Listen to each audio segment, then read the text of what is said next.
नमस्कार, रितु राजपूत की ओर से। ए मोहब्बत तेरे अंजाम पे रोना आया, जाने क्यों आज तेरे नाम पे रोना आया। बेगम अख्तर की गाई इस गजल का जादू सर चढ़ के बोलता है श्रोताओं। और जैसे जैसे गजल आगे बढ़ती है उसे कहने वाले शायर की शायरी पे दिल झूम झूम उठता है। जो अपने बारे में कुछ यूं कहता है, मैं शकील दिल का हूँ तर्जुमा, कि मोहब्बतों का हूँ रास्ता, मुझे फक्र है मेरी शायरी मेरी जिंदगी से जुदा नहीं। और लोकप्रियता का आलम ये कि जहां से गुजरे लोग उन्हें घेर के खड़े हो जाएं। फ्रंटियर मेल तेजी के साथ दौड़ती चली जा रही है बंबई से दिल्ली की तरफ, और लोगों का हुजूम तेजी के साथ छोटे बड़े स्टेशनों से रेल में घुसने की कोशिश कर रहा है। और पूरा एक समूह अचानक लपक लेता है एक आदमी की तरफ। काली शेरवानी, सफेद पायजामा पहने ऐसे व्यक्ति को ढूंढ निकालता है वो समूह जिसके सर के बाल पीछे को संवारे हुए हैं और आंखों में बड़ी चमक है और होठों पर एक मृदुल मुस्कान। लोग आगे बढ़ बढ़कर फूल, पान, मिठाइयां और फल उस व्यक्ति को देते हैं। सब सोचते हैं कि कोई राजनेता है, अभिनेता है, खिलाड़ी है या क्या है। रहस्य खुलता है जब कोई ये कहता है, शकील साहब अगली बार जरूर आइएगा। फिर एक आवाज आती, 2 दिन हमारे यहाँ भी जनाब। और रहस्य खुल जाता है, वो साहब हैं प्रसिद्ध गजल के शायर शकील बदायूनी। आज बहारें हमको ढूंढेगी उन्हीं को समर्पित है। मैं हूं आपके साथ रितु और हमारे साथ हैं राजीव कुमार शुक्ल, जाने माने मीडिया कर्मी हैं, कवि हृदय हैं, साहित्य के पारखी हैं और आपसे मुखातिब। मैं राजीव और श्रोताओं को नमस्कार मेरा। मैं राजीव तो हूँ, बाकी हूँ कि नहीं ये तो पता नहीं। पर सबसे महत्वपूर्ण बात यह है ऋतु जी कि आज हमारे साथ मेहमान बहुत खास हैं। जी हाँ, बिल्कुल आपने सही कहा। और उनकी आवाज से तो आप परिचित हैं ही, आपके कानों में कहीं ना कहीं रस घोलती होगी। मैं बात कर रही हूँ जानी मानी गजल गायिका राधिका चोपड़ा जी की। देश में तो लोग उनके दीवाने हैं ही राजीव जी, विदेशों में भी बहुत उनके पारखी हैं, उनके सराहने वाले हैं, उनके चाहने वाले हैं। राधिका जी, स्वागत है आपका। बहुत बहुत शुक्रिया, बहुत बहुत शुक्रिया। नमस्कार, आदाब सभी सुनने वालों को। और तहे दिल से आपका भी शुक्रिया अदा करना चाहती हूँ रितु जी, राजीव जी, कि आपने मुझे इस काबिल समझा कि स्टूडियो में आज आमंत्रित किया। देखिए, इसकी वजह जो है, वैसे तो जब जब आपको सुना है जी, चाहे रिकॉर्डिंग सुनी चाहे आपको रूबरू सुना जी, तो हमेशा ये है कि आपकी प्रतिभा और आपकी साधना के प्रति श्रद्धा हो ही जाती है। बहुत शुक्रिया। लेकिन संग संग ये है कि एक कार्यक्रम ऐसा था जी, जब हम चर्चा कर रहे थे कि शकील साहब पर प्रोग्राम करना है, तो एक कार्यक्रम ऐसा था जहां मौका लगा जाने का और देखा कि किस तरह आपने शकील साहब की जो पूरी रेंज है जी, उसे निभाया और साथ साथ जो बातें आपने वहाँ बीच बीच में कही, जी, तो दिल में बात बैठ गई थी कि जब शकील साहब पर हम प्रोग्राम करें, वैसे और भी आगे जब हम प्रोग्राम इस श्रृंखला में करेंगे, जी, उम्मीद करते हैं कि आगे भी ऐसे मौके आएंगे। लेकिन बहरहाल अभी शकील साहब की बात जब चल रही है तो रितु जी, प्राण नेविल साहब जी हाँ, जो मैं भी हमारे उनसे मिल जी चुकी हाँ हूँ। जाने माने जो जी, यानी लेखक हैं और संस्कृति कर्मी इस अर्थ में हैं कि वो खासतौर से जो हमारे कलाकार हैं, बड़े कलाकार के सहगल साहब तो खास है, उन पर तो उनकी किताब भी बहुत मशहूर है। पर साथ साथ अन्य तमाम विषयों पर वो बीच बीच में कार्यक्रम करते हैं और साथ साथ उसमें जो एक महत्वपूर्ण बात ये होती है कि उनकी रचनाएं, उनके गीत सुनवाते हैं।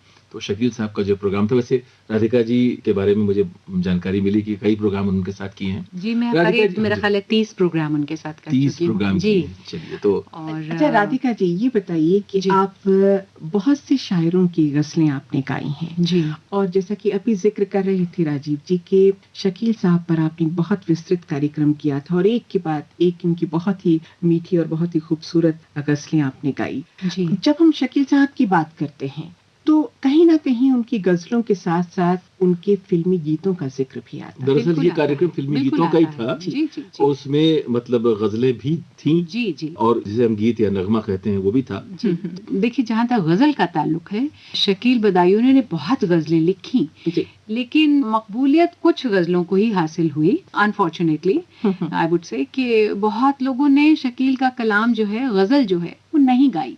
जी, तो ये जो है एक मैं समझती हूँ बेगम अख्तर को मैं इसका श्रेय देती जी, हूँ जी। कि बेगम साहिबा ने जो है उनकी गज़लों को दुनिया अमर तक कर दिया, पहुँचाया। हाँ, अमर कर दिया। लोग जो है सिर्फ उनको as a film song writer ही जानते थे, जी, लेकिन उनका वो जो गज़ल वाला पहलू है, वो बेगम अख्तर साहिबा हमारे सामने लाईं। तो मैं समझता ये हूँ कि चूंकि चर्चा इस ढंग से आगे बढ़नी शुरू हुई है तो हम इस प्रोग्राम में जो म्यूजिक का पार्ट है, यानी जो गीत हम सुनवाते हैं, उसका आगाज इसी बेगम गजल से अख्तर करें। की गजल से बेगम करें। अख्तर की बिल्कुल गई इस करें, गजल से बिल्कुल करें। करें जी। एक लाइन आप गुनगुनाती तो बहुत मजा हाँ, अब आएगा। राधिका जी के साथ कार्यक्रम कर रहे हैं तो ये तो होगा ही। जी जी। जी, कौन सी गजल? ए अच्छा मोहब्बत। चलिए ठीक है।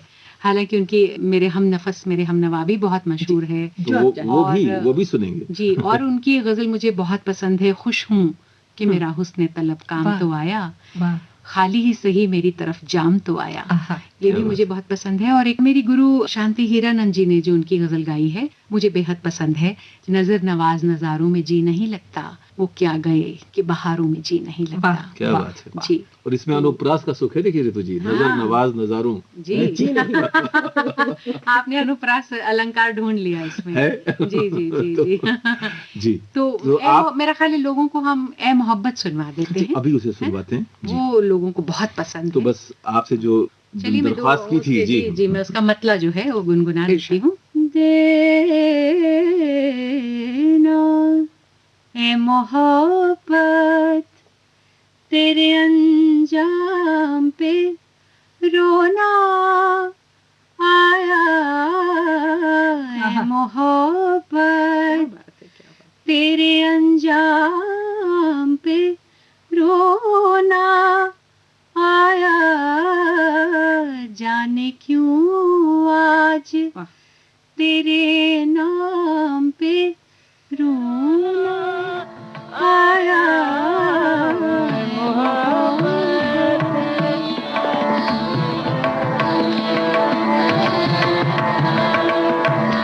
जाने क्यों आज तेरे नाम पे रोना आया, जाने क्यों आज तेरे नाम।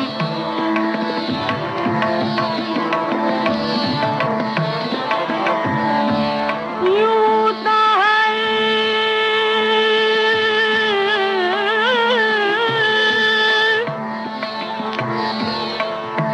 यूं तो हर शाम उम्मीदों में गुजर जाती थी,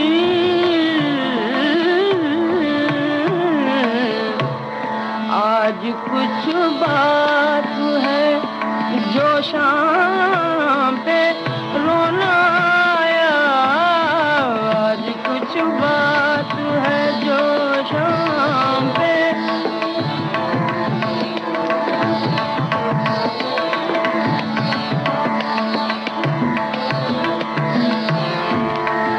कभी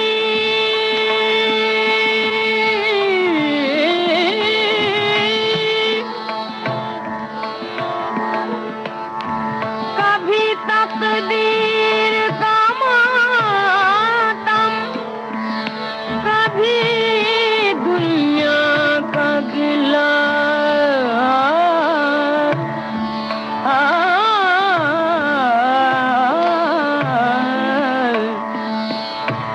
मंजिले इश्क में हर गाम पे रोना आया, मंजिले इश्क में।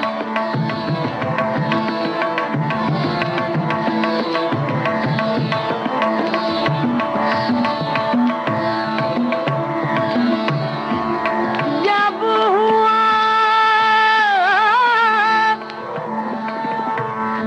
जिक्र ज़माने में मोहब्बत का शकील,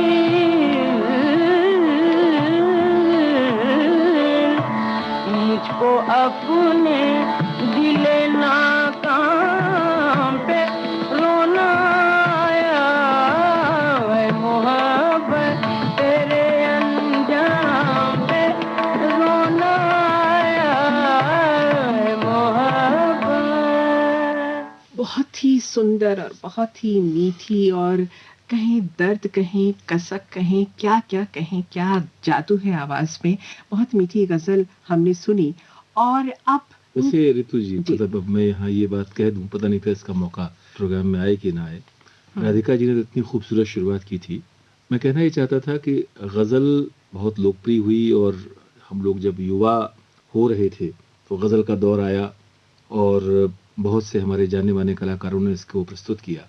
पर सच पूछिए तो मतलब हमारी उम्र के हिसाब से भी मैं कहूँगा, मुझे बेगम अख्तर साहिबा के यहाँ जो बात महसूस होती है, मतलब बहुत से बड़े-बड़े कलाकार हैं, लेकिन ये है कि उनसे और वास्तव में मुझे लगता है कि जो राधिका जी की गुरु हैं शांति हीरानंद, क्योंकि वो खुद बेगम अख्तर साहिबा की शिष्या थीं। बिल्कुल। मेरे ख्याल से रीटा गांगुली और शांति जी, जी, हीरानंद हाँ, ये अभी हैं, जी लेकिन हाँ, हाँ। शांति जी ने जो जी, जी, करीब जी। रह के सीखा जी, है बिल्कुल। बहुत साल। तो शकील साहब की ये बात जो आपने कहा कि आवाज का दर्द और साथ-साथ कलाम की वो बात।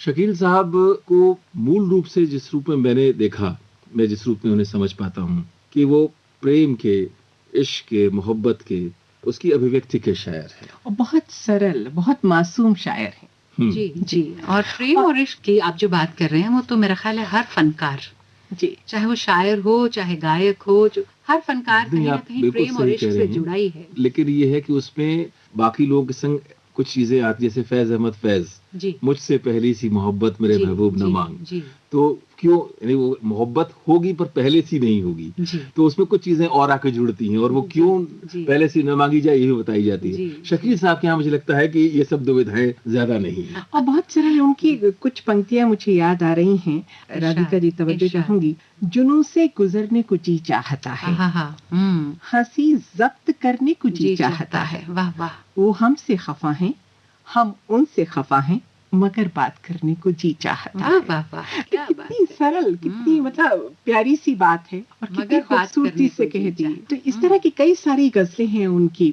जी, और जैसा कि हमने शुरुआत में ये गजल का जिक्र किया और सुनाई अपने श्रोताओं को, जी, कुछ थोड़ा सा रुख बदलते हैं और कुछ उन फिल्मों का जिक्र करते चलें ताकि हमारे श्रोताओं के जहन में वो गीत ताज़ा हो जाएं जी, जो शकील साहब ने लिखे। कुछ फिल्मों का जिक्र भर कर देती हूँ, जैसे मुगले आजम के गीत हैं, जी, गंगा जमुना की बात है फिल्म की, जी। और फिर बैजू बाबरा है, अमर है, दुलारी है, बहुत सारी फिल्में हैं, भरोसा है, दो बदन बहुत है। बहुत नायाब फिल्में हैं। जी। मैं ऋतु जी आपको यहाँ टोक रही हूँ, जी, माफ़ी चाहती हूँ। रुख तो बदलना ही है, क्योंकि अल्टीमेटली हमको फ़िल्मी गानों की बात करनी है, जी, जो बहुत ही मशहूर हुए और बहुत ही मकबूल हुए। लेकिन उससे पहले जो 2 बातें जो मेरे ज़हन में हैं, जो जी, मैं आपको जी। कहना चाहती हूँ। एक तो अपने हवाले से कह रही जी, हूँ जरूर। कि मुझे शकील से इसलिए भी बहुत मोहब्बत है कि मेरा और उनका सन साइन सेम है। अच्छा। जी।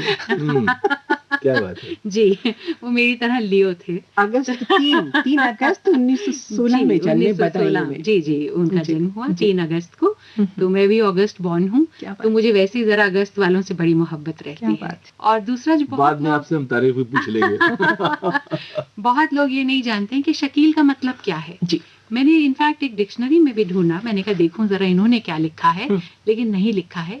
शकील के माने हैं हैंडसम, ओह, गुड लुकिंग। क्या बात है। जी, और वो बड़े खूबसूरत थे। हम्म, क्योंकि शांति जी तो बहुत मिलती थी उनसे, जी। वो बेगम अख्तर के बहुत जी। अच्छे दोस्त थे, बड़े करीबी दोस्तों में से थे। तो शांति जी भी बताती हैं और हमने उनकी तस्वीरें भी देखी हैं।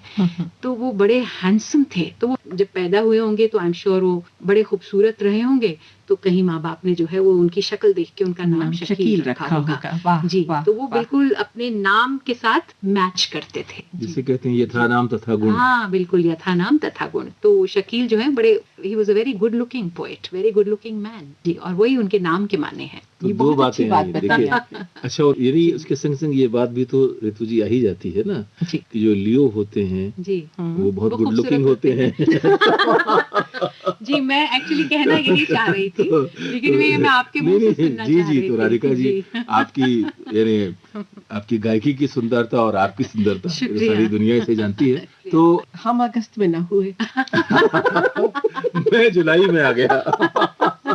चलिए, चलिए। 1 महीने का फ़र्क पड़ गया, लेकिन कोई बात नहीं। लेकिन शकील साहब के बारे में जो आपने बात की, शुरुआत उनकी, ऋतु जी आप बताती हैं हमेशा, ये जब जानकारियाँ आपके माध्यम से निकल के जी, आती जी, हैं, जी। क्योंकि बदायूं के थे इसलिए बदायूंनी कहलाए। जी, जी। जी। जी। और मैं और समझता हूँ कि शुरू से ही उन्होंने इसका एक एहसास कराया कि उनके अंदर ये प्रतिभा है। नहीं, उनके वालिद 14 तो साल चाहते की थे कि उम्र। वो पढ़ें। उनके और बहुत फादर जो स्ट्रिक्ट हैं थे, उनके पिता बहुत बहुत स्ट्रिक्ट थे। स्ट्रिक्ट जी, थे। जी। और वो चाहते थे कि पढ़ लिख के कोई अफ़सर बने। जी, जी। उनको ये बिल्कुल दूर-दूर तक उनको ये इस बात का अंदेशा नहीं था कि उनके बेटे के अंदर ये हुनर है। जबकि वो जी, खुद बहुत बड़े उपासक थे और जी, वो जी, प्रवचन करते थे और जी, शायरी भी करते थे। जी, लेकिन प्रवचन करना और उसके बारे में लोगों को उपदेशक मैं कहूँ, जी, ये जी। कहना ज़्यादा उपयुक्त होगा, इस तरह के थे। लेकिन उनके जो चचा साहब थे, उनका प्रभाव शकील जी, साहब पे जी, ज़्यादा था। बिल्कुल, बिल्कुल, बिल्कुल। और जैसे मैंने कहा कि उनके फ़ादर चाहते थे वो अफ़सर बने, हुँ। लेकिन ये जो तकदीर चीज़ है, देखिए जो डेस्टिनी है, जी। इससे ऊपर तो कुछ है ही नहीं ना। जी, जी, जी, जी। अब ऊपर वाले ने तो उनको बनाया ही था लिखने के लिए, हुँ। तो वो अफ़सर कहाँ से बन जाते? बिल्कुल, जी, जी, जी, बिल्कुल। जी। तो ये जो तकदीर की बात है इसको भी मैं बहुत मानती हूँ। जी। कुछ लोग जो हैं वो किसी एक काम के लिए ही पैदा होते हैं। ऊपर वाला लिख के ही भेजता है जी। कि ये इस शख्स ने यही काम करना है और वही उन्होंने किया और अच्छा, माशाल्लाह क्या किया, क्या ऐसा किया किया और कि आज तक दुनिया याद कर रही है। बिल्कुल, मधुर प्रकृति के तो थे ही थे, लेकिन राधिका जी, उनके व्यक्तित्व का एक और पक्ष था। जैसे पिकनिक के वो बहुत शौकीन थे। हाँ, लोगों जी, को साथ जी, ले जाना, जी, फिर हुल्लड़बाज़ी करना, जी, पतंग उड़ाना जी, और कितनी ही बार ऐसा हुआ कि फ़िल्म इंडस्ट्री के कई लोगों के साथ, दिलीप जी, साहब के साथ, जो उनके जी। और मित्रगण हुआ करते थे, छत पे खड़े होके पतंग उड़ाया करते थे। अच्छा ऋतु जी, जी। राजीव जी, आपको नहीं लगता कि उस दौर के लोग वैसे भी जो काम करते थे वो फिर पूरी लगन और पूरे दिल के साथ करते थे? असल में वो लोग वहाँ अगर इतने वो अब दोस्ती जैसे भी हम ऐसी जी, निभाते थे जी, फिर, जी। वो बातें आजकल नहीं रह गई जिस हैं। तरह से हम लोग आजकल बँटे हुए हो गए हाँ, हैं, हम बँटे हुए हैं तो वो और दिखावे भी हैं। वो लोग जो करते थे उसको फिर पूरे दिल से निभाते थे और जी। दोस्ती के लिए तो कुर्बान थे। मैं देखिए यहाँ ना। पर समझता जी, हूँ कि हमें अब एक गाना ऋतु जी सुनवाना जी चाहिए ज़रूर, और ज़रूर। मुझे दिमाग में एक बात आ रही थी जी। कि ज़िक्र हुआ कि पिकनिक के शौकीन थे, दोस्तों के साथ समय बिताना अच्छा लगता था। राजीव राधिका जी जी। ने कहा कि बिल्कुल जी लगा कर काम करते थे। मुझे यहाँ पर एक बात लगती है कि जो हमारे देश में देखिए धीरे-धीरे ये चीज़ अब कम हुई है। कि जो देश के जो हमारे कुछ पारंपरिक प्रतीक हैं और उनके साथ जिसे हम मिथक कहते हैं। अब गंगा और यमुना को मिथक तो हम नहीं कहेंगे, लेकिन गंगा और यमुना एक अर्थ में मिथक भी हैं कि ये सिर्फ नदियाँ नहीं हैं, इनके साथ एक पूरा इतिहास, जी, एक पूरी स्मृतियों की बहुत लंबी गाथा जुड़ी जी, हुई है। जी, सभ्यता बिल्कुल। और संस्कृति की ये हमारे देश की वाहक नदियाँ हैं। सारी नदियों को हम माँ के रूप में देखते हैं अपने देश में। तो गंगा और यमुना इसको लेकर जो उन्होंने गीत रचा, बैजू बावरा में। आहाहाहा! तो ये तो मुझे लगता है गंगा कि की मौज। हाँ, तू गंगा की क्या मौज बात में है। यमुना की धारा। अब आपने बैजू बावरा की बात की है तो एक किस्सा और याद आ रहा है, हुँ। लेकिन पहले हम अपने गाना सुनने वालों को सुनेंगे। गाना सुनवाएँगे, उसके बाद फिर मैं आपसे उस किस्से का ज़िक्र तो बस करूँगी। ये मैं समझता हूँ कि यहाँ से धारा बह निकलेगी, जी, तो गंगा की मौज में चलिए यमुना की। सुनते हैं। गंगा की मौज में जमुना का धारा हो रहेगा मिलन ये हमारा ओ हमारा तुम्हारा रहेगा मिलन ये हमारा तुम्हारा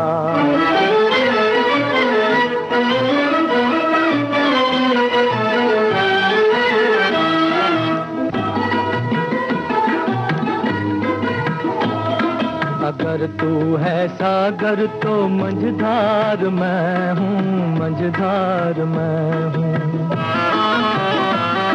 तेरे दिल की कश्ती का पतवार मैं हूँ पतवार मैं हूँ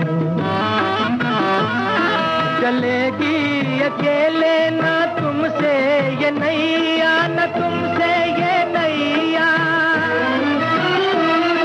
मिलेगी ना मंजिल तुम्हें बिन खेवैया तुम्हें बिन खेवैया चले आओ जी चले आओ जी चले आओ मौजों का लेकर सहारा हो रहेगा मिलन ये हमारा तुम्हारा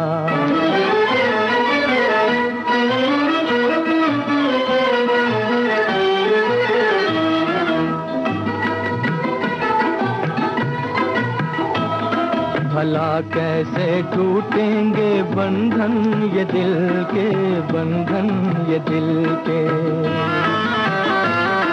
बिछड़ती नहीं मौज से मौज मिलके हो मौज मिलके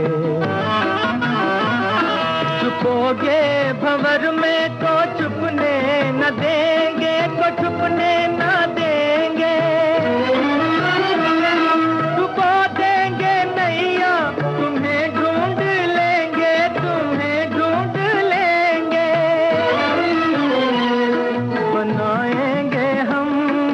बनाएंगे हम, बनाएंगे तूफान को, एक दिन किनारा हो रहेगा मिलन ये हमारा तुम्हारा। तू गंगा की मौज में जमुना का धारा, तू गंगा की मौज में जमुना का धारा, हो रहेगा मिलन ये हमारा, ओ हमारा तुम्हारा रहेगा मिलन ये हमारा तुम्हारा। बहुत सारे गीत ऐसे हैं जो बहुत पसंद रहे, बहुत पसंद है, लेकिन दो बदन का, हालांकि वो बहुत बाद की फिल्म थी जी शकील साहब जी की, जी लेकिन उसका एक जो विरह गीत, वो पता नहीं क्यों बचपन से मुझे बहुत पसंद था। लो आ गई उनकी याद, वो नहीं आई, लता जी की वाह। आवाज में। रवि का संगीत है। और ये पता नहीं शायद टीन एज में सभी को पसंद आता है क्या? हाँ हाँ ऑफ कोर्स, एक उम्र तो ऐसी होती है जी जिसमें ये सब देखिए- गाने बहुत अच्छे लगते हैं, और हम लोग, और खास तौर पे जो हमारी जनरेशन है ना ऋतु जी, अब आज की जनरेशन को आप ये बात कहेंगे तो वो शायद हंसेंगे हंसते। कि अच्छा आप लोग ऐसे थे कि गाने से मतलब अपने आप को रिलेट करते थे, लेकिन हम लोग करते थे जी। उसकी एक वजह राधिका जी और भी है। जी। वजह ये है कि पहले जो गाने होते थे वो कुल मिलाकर गाने होते थे, जी यानी वो उसको आप सुनते थे जी। रेडियो पर या जी। रेडियो रिकॉर्ड प्लेयर से, जी और वो पूरी की पूरी जो ध्वनि की दुनिया थी उससे आप अपने अंदर एक दुनिया रचते थे, सही और उसके नायक या नायिका हम ही होते थे। जी। ठीक और है। राजीव जी, और अब होता क्या है कि जब हर चीज हम आंख के सामने दिख जाती है तो उसका जो वो कहती हैं, जो उसकी मिस्ट्री है, जो उसका रोमांस है, जो वो गायब हो जाता है। सही सब कुछ कहा। इतना प्रकट है, सब कुछ इतना प्रकट सामने है, आंख के सामने खुला खुला हुआ है। जी जी अब कई गीत ऐसे हैं जिनको आप सुने, तो हम लोग बचपन के गीत हैं, इनको मंत्रमुग्ध होकर सुनते थे, कभी उनका पिक्चराइजेशन बाद में देखा तो सिर पीट लिया कि हे भगवान, ये गाना ऐसे फिल्माया गया था या इसके जी, कलाकार ये थे। सही। तो ऐसा भी होता है। लेकिन आप जो कह रही हैं बिल्कुल ठीक कह रही हैं। तो ये गाना जो है, अच्छा, इसके गाने के बारे में एक छोटी सी बात मैं और जोड़ दूं। जी। ये गाना मुझे भी बहुत प्रिय है। इसका कारण दूसरा है वैसे। जी। अंताक्षरी खेलने का शौक मुझे रहा है, अच्छा। और ल पर अक्सर गाने फंसते थे। तो जी हम तो एक गाते थे लल्ला लल्ला लोरी। लल्ला लोरी था, और ये गाना जो है इसलिए अच्छा है, इसमें आगे मुखड़ा इतना ही तो है, हाँ। लो आ गई उनकी याद वो नहीं आई। जी और बड़ा काम का गाना था, जब क्लब में बहुत से गाने निकल चुके होते थे तो ये छोटा सा गाना काम आता था। अब सुन ले, नहीं तो मुखड़ा नाराज हो जाएगा। आइए, जी सुनते हैं। लो आ गई उनकी याद, वो नहीं आए। लो आ गई उनकी याद, वो नहीं आए।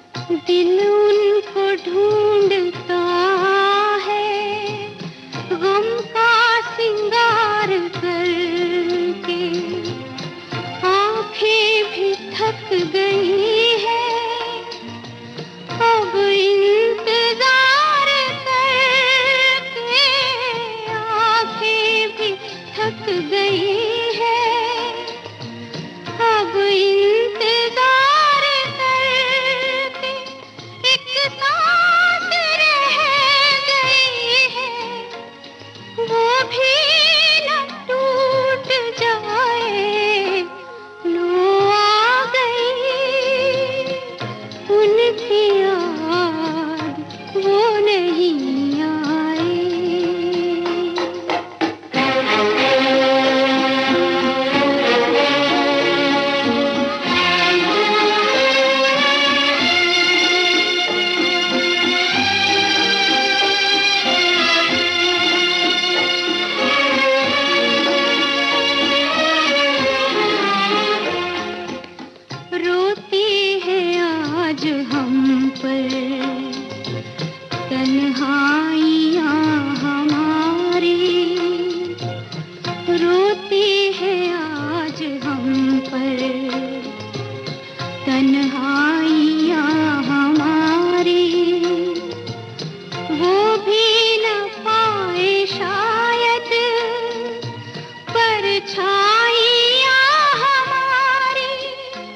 बढ़ते ही जा रहे हैं मायूसियों के साए।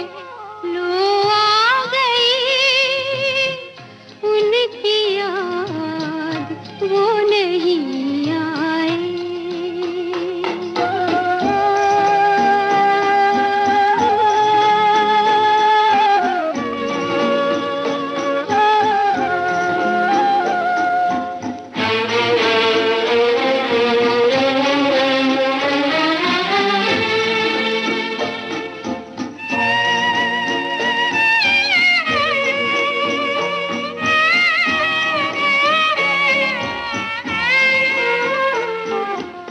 लौ थर थरा रही है अब शम्मे जिंदगी की। उजड़ी हुई मुहब्बत मेहमान है दो घड़ी की। उजड़ी हुई मुहब्बत मेहमान है दो घड़ी की। मर गए ही अब मिलेंगे, जी कर तो मिल न पाए। लो आ गई उनकी याद, वो नहीं आए। लो आ गई उनकी याद, वो नहीं आए। शकील साहब की रचनात्मकता के जादू को हम महसूस कर रहे हैं और आप तक पहुंचाने की कोशिश कर रहे हैं अपनी अपनी स्मृतियों में जाकर भी। बैजू बावरा हालांकि बहुत ही सफल फिल्म थी हर दृष्टि से। विजय भट्ट की फिल्म थी, उसमें भारत भूषण के बारे में ये कहा जाता है राधिका जी की बहुत से ऐसे हमारे नायक हैं, क्योंकि संगीत तो हमारी फिल्मों का बड़ा हिस्सा है जी लेकिन कहा जाता है कि बहुत से नायक ऐसे थे जिनको कि खासतौर से प्लेबैक के बाद के दौर में, क्योंकि प्लेबैक के पहले तो कई कलाकार खुद ही गायक होते थे, जी कि उसमें उस गाने को जब फिल्माया जाता था जी तो वो नायक लगे कि वास्तव में ये गाना गा रहा है। हाँ, बिल्कुल। कई लोगों के संग ये बात नहीं होती थी, पर जी। भारत भूषण के साथ कहा गया कि उनमें वो प्रतिभा थी जी। या उनके हाव भाव में वो चीज थी कि वो गाते हुए महसूस होते थे। अच्छा, उसमें वो चरित्र भी जो है वो बड़े गायक का जी। और बड़े गायक के राह पे चलने वाले उसका है, सरल सच्चा सीधा आदमी है। और मीना कुमार, मैं चूंकि मीना वाह, कुमारी बहुत ही प्रिय अभिनेत्री हम सबकी रही हैं, और एक जो अलहड़ता, जो मासूमियत, उसमें अगर आप जो पहला गाना हमने जिक्र किया गंगा की मौज, वहां भी उनकी एक भूमिका है, एक भाव है, और फिर आपने जो बिल्कुल। गीत बताया जी अलग है, एक तरफ विरह में डूबी हुई मीना कुमारी है, एक तरफ वो अल्हड़ता और है। एक गीत मैं आपको यहाँ जिक्र करना चाहूंगा बैजू बावरा का ही। हालांकि हम जानते हैं बहुत बड़े बड़े गाने हैं, मंत्र पद जी, का जी, जिक्र हुआ, जी, हाँ। ओ दुनिया के रखवाले, जी, जी, महान गीत हैं, बिल्कुल बिल्कुल। पर उसमें एक बड़ा सरल सा लोकगीत जैसा आभास देने वाला गाना है, शमशाद बेगम की आवाज में, दूर कोई गाए। जी जी जी। और उसमें रफी साहब की हल्की सी आलाप की सी धुन है, बीच में जो आता है, जी जी वो गाना मुझे बहुत प्रिय है, क्योंकि उसमें एक अलग तरह की मिठास है, एक तरह का जो लोक का जो भोलापन और बहुत मासूमियत है, खूबसूरत, बहुत वो गाना खूबसूरत। है। जी तो भाई, थोड़ा सा मेरा गाइए ख्याल ना। है नहीं, अगर अब आपने मीना कुमारी का जिक्र किया ना, तो अब जहन में जो है वही फिल्म घूम रही है, साहब बीबी और साहब बीबी गुलाम। और गुलाम। तो ऐसा जी। करते हैं, फिर पहले इस गीत को सुन ले, जी दूर कोई गाए। जी जरूर सुन लेते हैं। दूर कोई गाए धुन ये सुनाए, तेरे बिन चलिया रे, बाजे न मुरलिया रे। कुछ हो दूर कोई गाए धुन ये सुनाए, तेरे बिन चलिया रे, बाजे न मुरलिया रे।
प्यारा गीत। राधिका जी, आप जिक्र कर रही थी साहब बीबी और जी गुलाम जी फिल्म जी का। जी।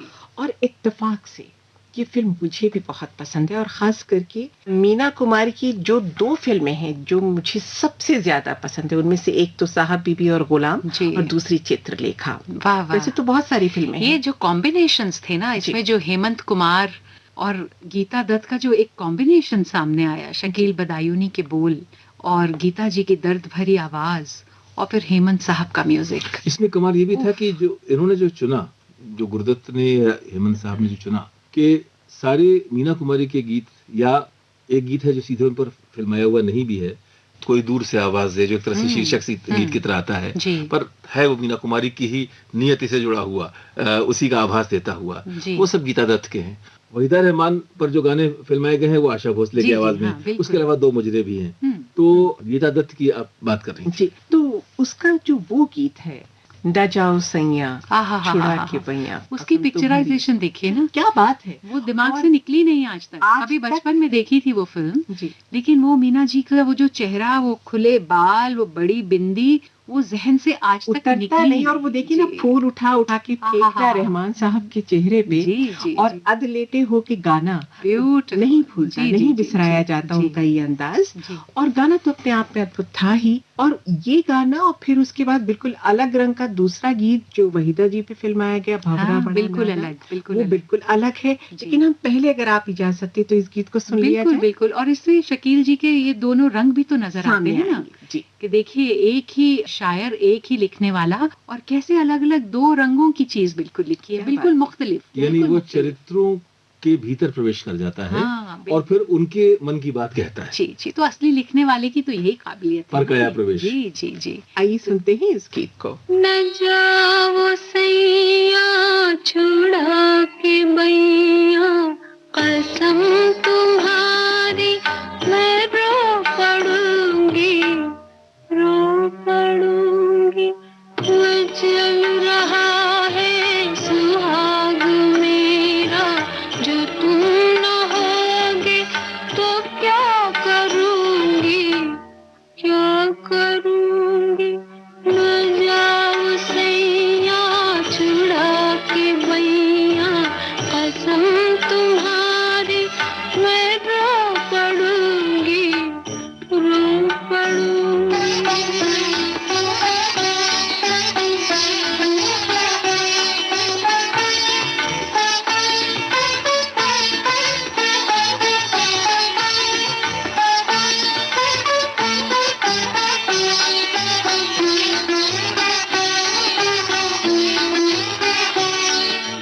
ये बिखरी जुल्फें, ये खिलता गजरा, ये महकी चुनरी, ये मन की मदरा।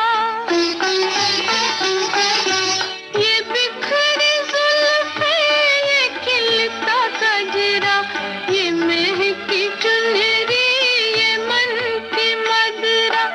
ये सब तुम्हारे लिए है प्रीतम, मैं आज तुमको न जाने दूंगी, जाने न दूंगी। न जाओ सैया छुड़ा के बैया, कसम तुम्हारी मैं रो पड़ूंगी, रो पड़ूंगी।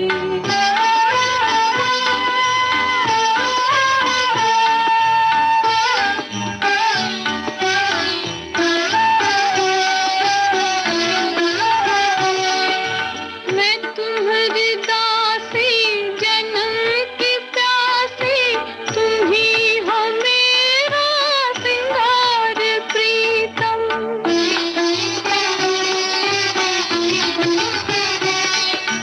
मैं तुम्हारी दासी, जन्म की प्यासी, तुम ही हो मेरा सिंगार प्रीतम। तुम्हारे रस्ते की धूल लेकर मैं मांग अपनी सदा भरूंगी, सदा भरूंगी। न जाओ सैया छुड़ा के बैया, कसम तुम्हारी मैं रो पड़ूंगी,